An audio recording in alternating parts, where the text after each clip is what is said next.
Denver Broncos quarterback Zach Wilson showcased his talents in Denver's monumental third preseason victory against the Arizona Cardinals. Will he make the active roster? We'll make the cases for why we think he will on today's episode. Locked on Broncos.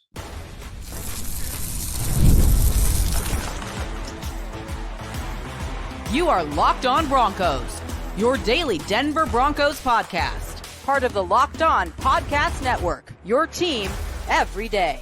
What's happening, Broncos Country? Welcome into another episode, Locked on Broncos, your daily Denver Broncos podcast, part of the Locked on Podcast Network, your team every day. Thank you so much to all the everydayers out there in Broncos Country who make us your first listen. Make sure you subscribe or follow for free on YouTube, wherever you get your podcast, so you never miss out on what's going on with your favorite team. I'm Cody Roark, Broncos reporter for Mile High Sports, joined as always by Sayre Bedinger, site expert, predominantly orange.com. And look, Broncos Country, got a lot to break down here on today's post-game report. The Broncos thumped the Arizona Cardinals at home in a showcase of Zach Wilson. Which players made the strongest case for the 53-man roster, especially on the back end there when we talk about depth? And on top of that, a lot of promise from the Broncos rookie class in this game against the Cardinals. But more importantly, the biggest story of the game, Zach Wilson showcasing a lot in Sunday's victory against the Cardinals. What does this mean for his roster standing? You're going to get all of that here on today's episode of the show, part of the Locked on Podcast Network, your team every day. Today's show is brought to you by FanDuel, and now through September, all through September 22nd, all FanDuel customers can bet $5, get a 3-week free trial of NFL Sunday Ticket from YouTube and YouTube TV. Visit FanDuel.com/lockedon to get started. Sayre, let's open up this can of worms right here. A lot of discussion. Look, I had this on social media with some Broncos fans too, just sharing thoughts, wondering what could this game have meant for a guy like Zach Wilson, who we all know, like you and I had talked about earlier this week. Is there a backup quarterback battle? Perceivably going into this game, I thought so. And then Jarrett Stidham only played one series after getting the start. And then we saw Zach Wilson the entire way after that. So kind of like a little bit of a mixed bag. I wanted to get your thoughts on this because Zach in this game came in and he balled out. He did, and it was really the full Zach Wilson experience, wasn't it? And I think he did take that number 2 quarterback job, in my opinion, Cody, not because I dislike Jarrett Stidham, but I just feel like, and I've said this before, but I think the upside with Zach out there is a little bit higher. Now, yes, that does come with, maybe some risky throws, like we saw the one to Lucas Kroll. We saw the screen pass that he basically threw right into the belly of a defensive lineman. And, he came away from this game unscathed, right? No interceptions, things like that, but did take a few sacks that maybe he held the ball a little too long, even though the backup offensive line, I mean, when you're talking about 3rd, 4th string guys, it does tend to get a little bit rough out there. But, I thought it was a good out from Zach. Overall, 251 yards passing, 16 of 25 completions, 123.9 rating, added 22 yards as a runner, including a rushing touchdown. And 21 of those yards, correct me if I'm wrong, was on one carry. And then the other 1 yard was the touchdown. So I think it was overall an impressive outing from him in just every way. Like, he wasn't just throwing screen passes. He was pushing the ball downfield. He was hitting David Sills in rhythm, and I really was encouraged by that because of all of what we've heard from him this offseason, all of what we knew about him from the Jets. I think it was a really positive day for Zach Wilson. Yeah, and as you mentioned it, you got the full-on experience. Minus, he didn't throw an interception. I thought he played clean. He almost had an interception early on the first quarter. I feel like after his first drive, he really settled in. You mentioned the 21-yard run. That was on 2nd and 20. Then he finds David Sills twice for 10-plus yard gains, and then Nate Adkins on a comeback at about 19 yards, and then the float to Adkins for the 1-yard touchdown in the flat there. I liked what I saw from Zach. I felt like when the pocket was clean, I thought his operation was very efficient. I thought he went through, like there were times where you'd see him go through his reads and his progressions versus just locking onto one guy, because that was a little bit of a critique from him early on in New York is, he would lock onto a guy and defenses would pinpoint that. You saw him maneuver out of that. You saw him at times use his legs to escape a dirty pocket. And then there were times where the pocket, there was nothing he could have done and got wham blasted a few times there. I mean, that's just a product of that offensive line play. My initial thoughts on this, and look, I'm very curious for this discussion you and I are going to have in Broncos country. Obviously, your thoughts are welcome on this too. We value it. Seems like the fan base is kind of split a little bit in terms of like what does Denver do at the backup job? I know you're in favor of Zach being the backup. I think Zach made a tremendous case, but like for me, part of me is wondering, okay, like if Zach's going to be the backup, why did Jarrett Stidham only get one series? He also only got a handful of plays in that first preseason game, and we didn't get to see too much from him in that second preseason game. And in terms of volume altogether, Jarrett Stidham's preseason showing isn't as lengthy or as extensive as what we've seen from Bo Nix or even Zach Wilson to that regard. So is this more so along the lines? It could be a multitude of things. I tweeted out that I felt like this could be like the Albert Okwuegbunam showcase for Zach Wilson, right? Where, hey, he goes out there, has a terrific game, all the vibes that he's going to make the 53, and then you garner some trade interest for him, right? That's a possibility. Or is it the fact that, hey, maybe a guy like Jarrett Stidham, because he doesn't have as much volume in the preseason here, in a situation where Sean Payton has clearly come out and said that he sees them carrying potentially three guys. He sees all three of them making it. Kind of what they did with Mike Purcell last year, releasing him with the intent to bring him back and still having him on as part of the roster. Where do you think this goes here? Because I'm a little stumped. Sean has not given away his hand. The indication, though, he said after the game is, I see all three of them making it. I feel like Zach, as you and I've talked about, we talk about upside. I think Zach definitely demonstrated the ability to boom inside of this offense a little bit. And the hope is that nothing happens with Bo Nix. If Zach is your backup quarterback, I mean, the idea if something happens with Bo Nix, you're in trouble anyways. Yeah, and I do think that in that case, yeah, your season is, kind of a wash without Bo Nix out there, right? But unfortunately, I think that is the only way Zach's going to see the field is injury this year, and therefore, I believe the work is yet to be done in terms of Sean Payton rehabilitating his overall value. Like even right now, I feel like Zach Wilson's trade value wouldn't be such that the Broncos could get, let's say, a Trey Lance type of return, right? What the 49ers got from the Cowboys with a 4th round pick or so. I don't think the Broncos could get quite that. I think as the season goes along, the value increases. Now, the like you said, the full menu of options is still on the table because both Jarrett Stidham and Zach Wilson are in contract years. Like, there is a little bit of pressure on the Broncos in both of these guys' cases to say, all right, like, what do you want to do with these guys? Do you really want to hoard all of them on the roster and just risk losing them next year for nothing? Or do you want to take the best offer that's out there now? Do you want to take a risk and see what's out there at the NFL trade deadline?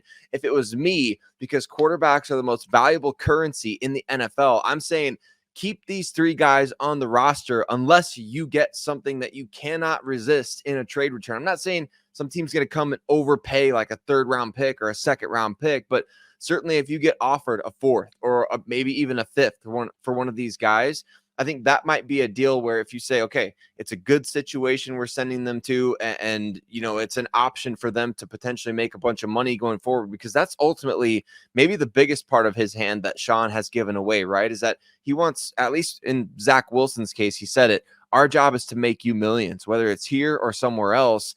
And I don't think he's going to trade him or Jarrett unless it gives them the opportunity to do just that. I think the only thing I struggle with in that standpoint is, do you, like, if you keep 3 quarterbacks under 53, what positional depth are you potentially impacting? What's that one spot that potentially gets impacted by that decision? I mean, that to me is a huge question. We won't know. Like, Tuesday's deadline is 2 p.m. Mountain Time. Once roster cuts are final and full, obviously you'll get something here from us on the show. But I do think it is an interesting dilemma to kind of throw out there. I liked what I saw from Zach Wilson. He certainly gives you some flash. And I think the major argument that I've seen from Broncos fans is that, like with Stidham, you don't necessarily see flash. Like with Zach, you see flash. Like that throw Zach Wilson had to Brandon Johnson for the touchdown. That was a dime. That was beauty. He had 2 dimes to Brandon Johnson in this game. So I came away impressed. And like I said, with Zach Wilson, he has carried himself throughout this entire process as one of the highest levels of professionalism that I can imagine, considering everything that he's been through, new environment. He's got a lot of pressure on him because, hey, it's like, hey, you're a top 2 pick in the NFL draft and you haven't worked out so far. This could be your last chance. I think he's handled all that really well. So we will see. In Broncos country, we want to know from you, obviously, how do you think this pans out here for Zach Wilson? Do they carry 3? Is he QB2? What is Sean Payton going to do? Make sure you let us know here. But look, there's a lot of excitement about this Broncos team inside that locker room. But even with their young guys, the rookie class making plays, standing out, we'll highlight them and their performance in this game here on today's episode, Locked On Broncos. Today's episode of Locked On Broncos is brought to you by LinkedIn. When you're hiring for your small business, you want to find quality professionals that are right for the role. That's why you have to check out LinkedIn Jobs. LinkedIn Jobs has the tools to help find the right professionals for your team faster and for free. It's so important to find quality candidates to interview for the job openings that you have, and LinkedIn Jobs makes it easy to find the right candidates. And LinkedIn isn't just a job board. LinkedIn helps you hire professionals that you can't find anywhere else, even those who aren't actively searching for a new job, but they might be open to the perfect role. In a given month, over 70% of LinkedIn users don't visit other leading job sites. So if you're not looking on LinkedIn, you're looking in the wrong place, right? LinkedIn knows that small businesses are wearing so many different hats and might not have the time or resources to hire. LinkedIn is constantly finding ways to make this process easier for you. They even just launched a feature that helps you write job descriptions, making the process even easier and quicker. 2.5 small businesses use LinkedIn for hiring. So post your job for free at linkedin.com/lockedonnfl. That's linkedin.com/lockedonnfl to post your job for free. Terms and conditions apply. This is going to be an impactful year from the Denver Broncos rookie class in 2024. I think we got a glimpse of that in the team's final preseason game of 2024 against the Arizona Cardinals. We're going to break down the performance of the Broncos rookie class here on today's episode, Locked On Broncos, but want to say thank you to all of you that make Locked On Broncos your first listen of the day. Every single day, you know that you can count on Cody and Sayre, your boys, always being here for you with everything that goes on with your favorite team, Denver Broncos, especially as roster cutdowns start trickling in. Cody and I are going to be around for bonus episodes if need be. So make sure you're subscribed wherever you get your podcasts, as well as on YouTube. And also check out Locked On NFL. Some great things going on over there as you follow along with all the other cuts and trades that happen around the league. Let's talk about this rookie class, Cody. And the Broncos obviously, beat the Cardinals pretty good in this game, and it was a strong showing from the rookie class, literally from start to finish of this game. You and I were just talking about it off camera as you went down to the field level of the stadium. I'll let you share that story of that last play there, but man, from the very beginning of this game, it was the rookie show for the Broncos. It seemed like a concerted effort from Sean Payton and the staff to get these guys involved, especially offensively early on. Yeah, and look, there were a lot of players that didn't play. I had my binoculars up in the press box looking at like all the inactives pregame who are going through the pregame workout of guys who normally don't participate. I was like, man, there's a lot of guys. So you're going to see this youth movement that Sean has been talking about. And really, I think this youth movement starts and ends with this rookie class. When we talk about, like, for example, look, Bo Nix, didn't see him play in this game, but had a chance to catch up with Audric Estime after the game inside the locker room. And one thing he talked about, he said, hey, yeah, we have a young team. He says, but I think one thing that we have that goes in our favor that it could be used as an advantage is I think that for a young team, we're very mature. And he says, I think you see that level of maturity with a guy like Bo Nix. So, and certainly, Sayre, I mean, correct me, like your perception, like when you watch this Broncos team and you see these young guys playing, like it does seem like a lot of these young guys are further ahead than maybe most people thought they would be. Estime obviously capped off the first offensive series for Denver with a rushing touchdown. He looked good in short yardage situations. He looked good as maybe that goal line back there for Denver. And then you also had other guys contributing. Devaughn Vele had that catch from Jerry was 4th and 2. And all of a sudden you see him in his first action, does a good job getting inside against the cornerback, catching it, doing some damage after the catch on 4th and 2 for a 14-yard gain. I just think that this rookie class, and look, not to beat a dead horse, but Sean Payton has raved about this class consistently, which is a little odd because you didn't hear him rave about last year's class in any way, shape, or form the way that he has this class. I don't know if it's because he's got his quarterback, but the vibes in the locker room, talking to players after the game. I talked to a couple veteran guys, and I said, hey, like, you guys seem like you have more energy this year. And he says, we got a lot of youth. We got a lot of youthful energy. It's contagious. And they said, you know what? Like it feeds into well to our identity. And so I'm very excited to see how that plays out. But seeing players inside that locker room, veteran guys who've been in this league 5, 6, 7 years, some of these guys, there is some excitement inside that locker room about this young rookie class that they have and also the youth that they have behind it. Yeah, we finally got to see a little bit of Troy Franklin getting involved in the offense as well. I believe he notched his first reception of the preseason in this He game. did good. He did really well, really nice. And that pass that he caught from Zach Wilson was, man, that was not an easy catch either. So we know he struggled with drops this offseason, but man, a great showing for Troy Franklin on that, especially on that first drive, the nice end around play, just getting him a fabricated touch there. Jonah Ellis out there doing his thing, Cody, drawing double team, triple team. I think I saw at one point he got triple teamed. He's just an absolute menace out there. Chris Abrams drained, couple of good reps. And so to me, when you talk about this youthful energy that this team has, like, of course, like my mind starts racing back to teams that I know, teams that I've loved in the past. And I think about the 2015 Chicago Cubs, like Joe Madden coaching that team, a bunch of young guys coming up from the minor leagues, didn't know any better, don't really care that the team hasn't won a World Series in over 100 years. Like they're just there to play ball and to set a culture of their own. And they did exactly that. And they exceeded expectations very quickly. They became one of the World Series contenders in 2015, won the World Series in 2016. And how do you do that? Well, you build this kind of chemistry that we're seeing from the Denver Broncos. And whether you want to call it blissful ignorance or what, I know it's the preseason. I get it. I know that you don't want to overreact to the preseason, but I don't think we are, Cody. I think that every media person has given us every reason to not be excited about the Broncos this offseason. And what we've now seen, every single one of us with our own eyes, watching the preseason games unfold, has given Broncos country every reason to be stoked. And I think it starts with this rookie class, which was outstanding all throughout the preseason, but especially, I think, even without Bo Nix in this game against the Cardinals. Yeah, and look, you could even spread that down to maybe some of the undrafted guys. To that point of that story you were going to have me tell, just going down in the last 5 minutes, of the game, you take the elevator, get down so you can get to the locker room to interview players post game. And I was, getting down there. I got to the ground level there, and all of a sudden, you just see LaVelle Bailey running by. I'm like, oh, where's LaVelle going? Oh, pick six. Okay, 94 yards to the house there for LaVelle Bailey. He had a big crowd around him after the game, and you just got all these young guys chipping in. Look, even Tanner McAllister flying around a little bit. Keydron Smith recovering a fumble and dislodging a football that bounced out of bounds. Like you're seeing a lot of these young guys just make plays, and it's exciting to see, but it's also just this locker room. And you go through and you see, like, for example, like all eyes were on these young guys today in terms of what we saw on the field, right? When you go in the locker room, there's a lot of these vets that, when there's a media scrum around a young player, like you got guys that are standing in the back, cheering and saying, hey, yeah, there you go. Like, just because there is some hype there. And obviously that means that's going to be a little bit tough because here in the next couple of days, there's going to be some tough decisions here by the Broncos as they have to trim the roster from 90 players to 53. I will say the nucleus, though, in terms of where this team is at, it's a good thing that they're young. Like I think so many times we see it perception wise every year in the NFL, like you need veteran laden teams. And look, I think there is a lot of validity to having veterans on your team, to have a veteran led team at times.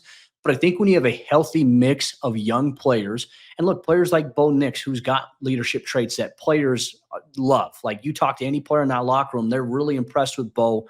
They respect Bo. They've bought into Bo Nix really from day one. And then you look at all these young guys that are contributing and playing these important roles. There's a trust factor there from these vets with these young guys. Like that right there can do so much to galvanize a locker room. And is it going to lead to the Broncos winning more than 8 games? We don't know, right? That result is to be played out here. But I think that the overall vibe, and even just talking to fans leaving the stadium, fans are excited just about like the vibes and the feel, that the direction that they're heading in a good direction here with this team. Even if they don't win a lot of games this year, they could win a lot of games this year.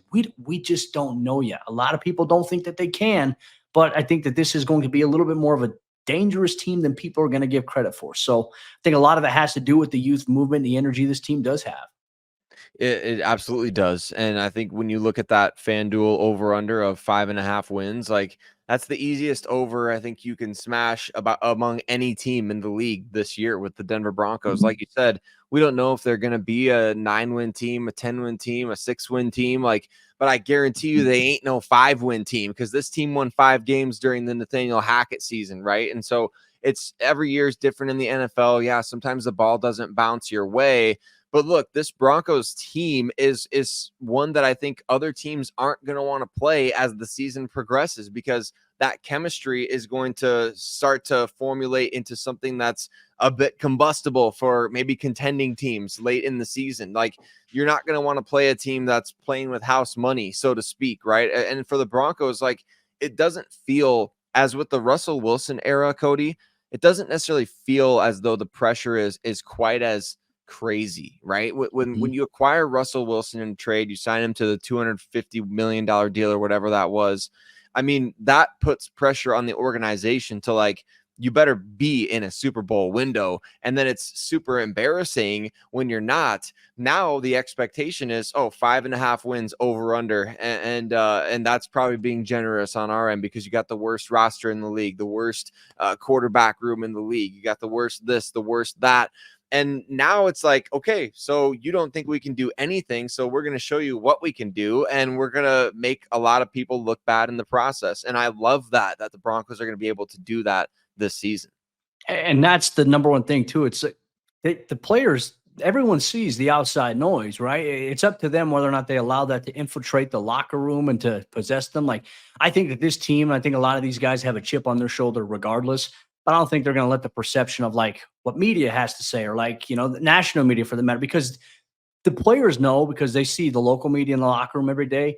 The national media is never at practice. Like, that's the thing I always want to try to tell people, like, hey, when the national media tweets something or puts something stupid out there that, like, gets you fired up, just know that those people never step foot into the building to watch practice. They just look at a roster and they look at age and they look at all this stuff and they're like, oh, terrible roster, power rankings 32 or 31. I think Denver's happy to be in a position where they can go and prove some people wrong this year. And that's the mentality that this team does have. But on top of that, that mentality matriculates throughout this entire roster. And the roster will go from 90 players to 53 on Tuesday by 2:00 p.m. Mountain Time. Now, some players who are maybe questionable to make the roster, who made the strongest case for themselves. We'll highlight some players like Dondre Tillman, Jordan Jackson, and even Zach Wilson for the 53-man roster. We'll make the case here on today's episode, Locked On Broncos. Today's episode, Locked On Broncos, is brought to you by FanDuel. And you've heard us talk a lot about FanDuel, right? America's #1 sportsbook.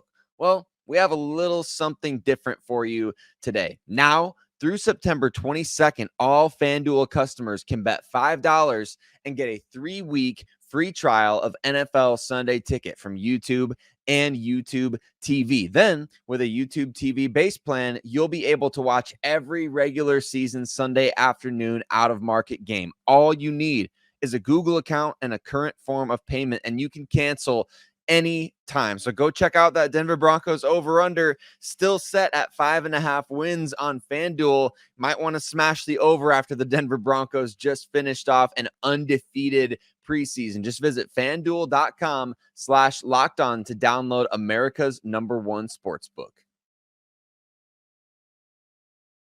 It's always hard around this time of the year for so many players around the NFL. 32 teams will go through roster cuts over the period of the next 72 hours in order to become compliant with what the league mandates in terms of roster limits and structuring. There's going to be a lot of gymnastics and a lot of moves, some surprises. We don't know all that yet, but what we do know is there are several players who stood out and made a strong case for themselves. And starting things off here with Zach Wilson on today's episode, Locked On Broncos. Once again, thanks to everyone at Broncos Country, all the everydayers out there for making us a part of your day.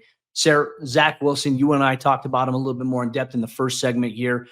In terms of maybe being on the bubble a little bit, I know really going into this game is questionable as to, like, what's the direction with Zach Wilson. I think he probably made the strongest case offensively of making the team, making the 53-man roster, and we already went into those details there.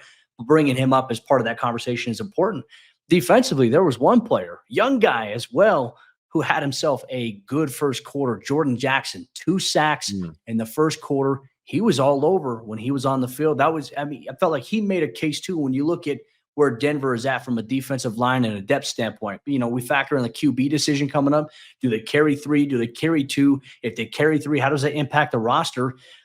A guy like Jordan Jackson, what comes to mind, like with his performance, it's like, all right, well, if you're going to keep 3 quarterbacks, does that impact how many guys you carry on the D line, which would impact a guy like Jackson, in my opinion? It definitely does, and it has a trickle effect all over the roster. And Jordan Jackson is a guy that I don't think you can discount by any means, because remember, back in that first preseason game, he was with the starting lineup there on the D line. He's been continually rotating in with the second unit here as the preseason progressed. And like you said, Cody, a couple of sacks in this game, one of them on cleanup duty after Nick Bonito kind of crossed face to the inside, made a really good pass rush move there. And Jordan Jackson took advantage of that. And then he had a nice inside move himself to kind of collapse the pocket there and he's just making plays. And I think we mentioned him on the show last week a number of times as somebody to kind of watch out for as you're assembling your 53-man rosters out there.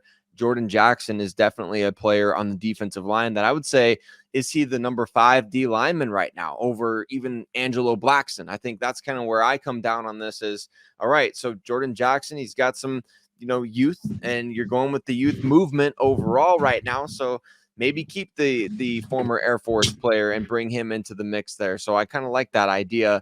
How about Dondre Tillman, though? I mean, we called him out pregame, and certainly he was one of those guys that we were looking forward to seeing play, coming off the edge, working on special teams, doing all the different things that would be required of a 5th edge on this roster. I feel like Dondre came out and had a great game and made maybe his strongest case for the roster yet. I feel like he did, because you and I also talked about it as well with Thomas Incoom. I feel like Dondre Tillman probably made a little bit of a stronger case here on the afternoon than Thomas Incoom. Perception, right? Is that the reality? I don't know. I think we're going to find out here in the next 48 to 72 hours what the coaching staff decides. And I'll be curious to see how quickly they get moving on maybe filling out a 53-man roster. If they get that done before the deadline, certainly is possible. But no, I liked the pressure standpoint of what he was able to do. I mean, you talk about some TFL opportunities. He's big, he's physical. I think, if I'm not mistaken, I think he had a pass batted down today as well.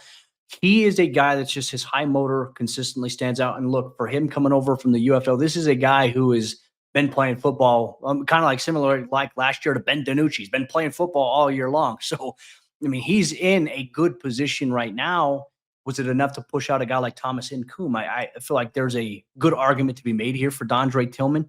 I'm curious to see your thoughts here. Like, does Denver carry 4 pass rushers because they have 4 really good pass rushers right now? Do they carry 5 because you need a depth option in the event an injury happens? Or I asked Sean Payton on Friday, and we didn't get a chance to bring this up because we didn't do a show. But I asked about, like, if you have these players who are playing well in these first 2 games, or let's say their 3rd game, they don't have as great of a game. How does that impact, like, or even on the inverse, how does it impact your perception of that player and then making the 53-man roster? And he says, really, it's the full body of work, right? I think if we look at the full body of work here, Dondre Tillman, in my opinion, has been very impressive since day one, since he stepped onto the field. So I think he has an opportunity to kind of push somebody out a little bit here in that rotation room. What about, like, let's also focus on wide receiver. Like, that's a really deep room. We didn't see little Jordan Humphrey play in this game, which I'm like, what's the reason behind that? We know Josh Reynolds is dealing with a sore Achilles right now, but you saw Brandon Johnson go out there and haul in a couple of catches, and obviously the touchdown there from Zach Wilson. Brandon Johnson's also had a very quiet, under-the-radar preseason training camp, and I have a feeling if he ends up on the waiver wire, I have a feeling there's going to be an NFL team out there that does snag him up.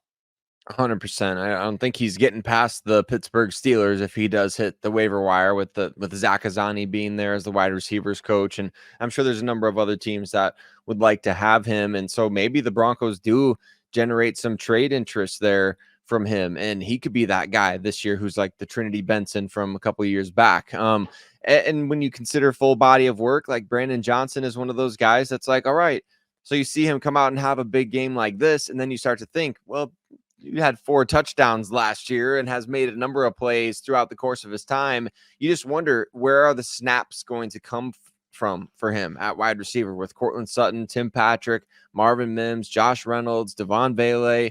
I wonder if it's best for Brandon to get an opportunity where he's going to get a lot more snaps going forward at another team, on another roster. And the Broncos have to find a way to capitalize by making sure that they get value for him as opposed to just cutting him. Now, is that going to happen? I don't know. I'm setting the over under on trades for the Broncos at 0.5, and I'm saying the over. I think we get at least one trade, but I don't know where Brandon Johnson works into the game day roster this year. Does he play a lot of special teams? And we haven't even talked about Jalen Virgil, who, showed out in the game as a receiver and blocking a little bit as well, utilizing his size.